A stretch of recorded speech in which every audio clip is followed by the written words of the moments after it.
words we still use today and where they originated from. During the Victorian era in London, there was an infamous Irish street gang ran by a family named the Houlihan family. They were known for their violent behavior and lawlessness. Anyone who was seen causing trouble were instantly branded as a hooligan by the locals. Over time, it evolved into the word hooligan, which we still use today as a way to describe a criminal.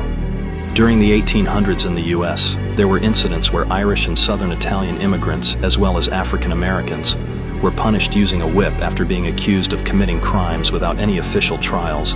This idea of instant punishment for these people was introduced by Charles Lynch. That's why it became known as lynching. During the 18th century, when Great Britain ruled India, there were criminals known as thugs who roamed the countryside looking to steal from travelers. British colonizers encountered them and brought the word back home. Today we use thug to describe any violent criminal. In the late 1800s, police in America started taking photos of criminals' faces to keep records. They called these photos mugshots because mug was slang for face and shot meant a picture. Today, every wanted criminal's photo is still called a mugshot. Most people speak from their throat, not from their diaphragm.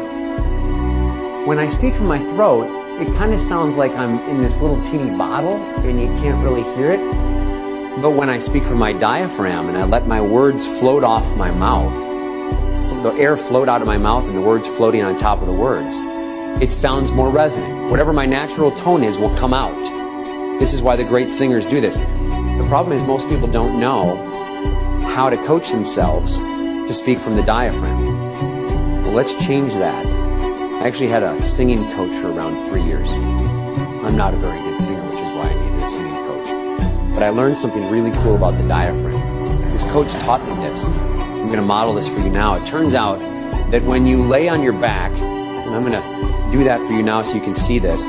When you lay on your back, you cannot possibly not breathe well.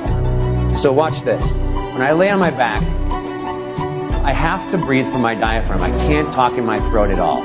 It's all my natural resonant tone. Can't change it. This is how I actually sound when I was born.